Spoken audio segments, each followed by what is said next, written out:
Assalamualaikum, saya Adam, wakil dari Grup 5. Saya dapat tajuk Hedonism dalam media sosial. Okay, so ni untuk first interview saya. Nama abang? Saya memperkenalkan, nama saya Muaz. Berkenaan soalan yang Adam bagi tahu dekat saya, hedonism kan? Hedonism Saya dalam faham hedonism ni perkara yang macam boleh merosakkan kita sebagai melalaikan, macam ingin seronokkan saja. Sebagai contoh, pergi parti hiburan, lepas tu tengok telefon 24 jam, itu boleh melalaikan.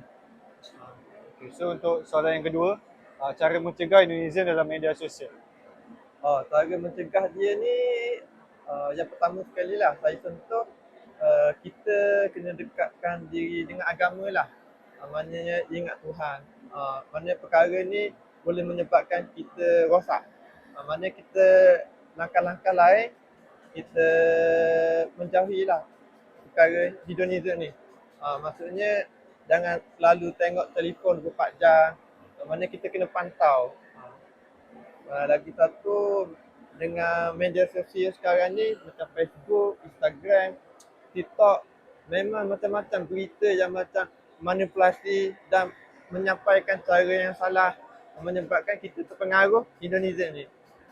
Kita suka tengok keseronokan ni. Memang seronok, tapi kalau sampai ke tahap yang melalaikan, menyebabkan kita salah lah.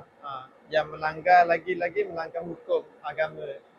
So kita kena tengok keadaan, jangan terlampau sehingga seronok tu lupa Tuhan. Mudah kata orang cakap macam tu.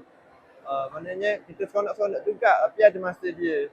Jangan seronok sampai lupa diri.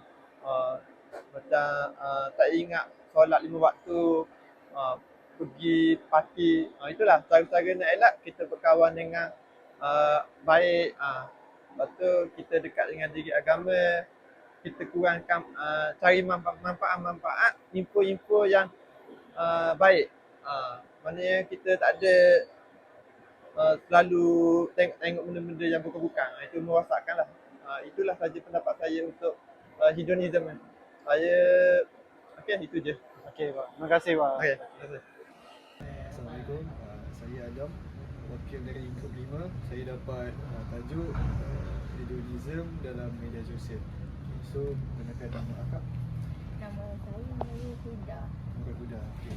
So, saya nak tanya akak dua soalan. Yang first, apa pendapat akak tentang hedonism dalam media sosial?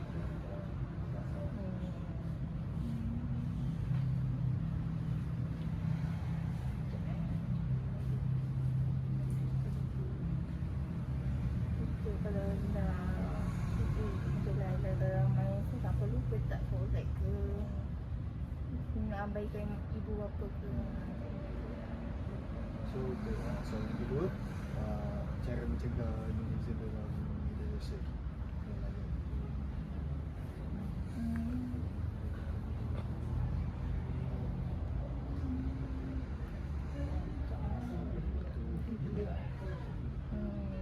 Kalau ada masa free tu baik kita pergi surau ke masjid ke, ngaji, solat 5 waktu ke.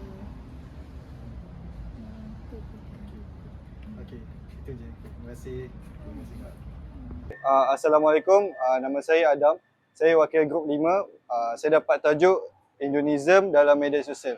Okey, so ni untuk interview saya. Okey, perkenalkan nama. Hai, nama saya Seri. Okey, so saya ada dua soalan untuk akak. Yang first, saya nak tanya pendapat akak tentang hedonism dalam media sosial. Hedonism dalam media sosial ni dia sangat mempengaruhi dan bagi kesan buruk lah, terutamanya pada netizen yang cepat percaya dengan informasi yang orang sebarkan. Okey, faham. So, okey. Tu untuk soalan pertama. Okey. Untuk soalan yang kedua, cara mencegah hedonism dalam media sosial. Apa pendapat akak? Bagi saya, untuk mencegah kesan tu, kita sebagai rakyat yang bertanggungjawab kena cari dulu informasi tu dari sumber yang betul ataupun tidak sebelum kita sebarkan lagi, macam kita share, like apa semua tu. Okey, faham. Okey. So terima kasih. Assalamualaikum, nama saya Adam. wakil dari grup 5. Saya dapat tajuk Indonesia dalam media sosial. Okay, so perkenalkan nama abang dulu. Nama saya Amirul. Okay, so ni untuk interview saya. Saya nak tanya pendapat abang. Okay. Satu soalan, first soalan saya nak tanya, apa pendapat abang tentang Indonesia dalam media sosial? Okey. Pendapat saya, Hinduism ni adalah satu tabiat buruk lah. Okay. Terutama dari kalangan remaja-remaja sekarang. Sebab apa? Aktiviti ni sangat tak sihat. Terutamanya sebab dia mengganggu salah satu komunikasi antara dengan orang sekeliling lah. Macam tu. Okay, so untuk soalan kedua, apa pendapat abang tentang cara mencegah Indonesia dalam media sosial? Okey.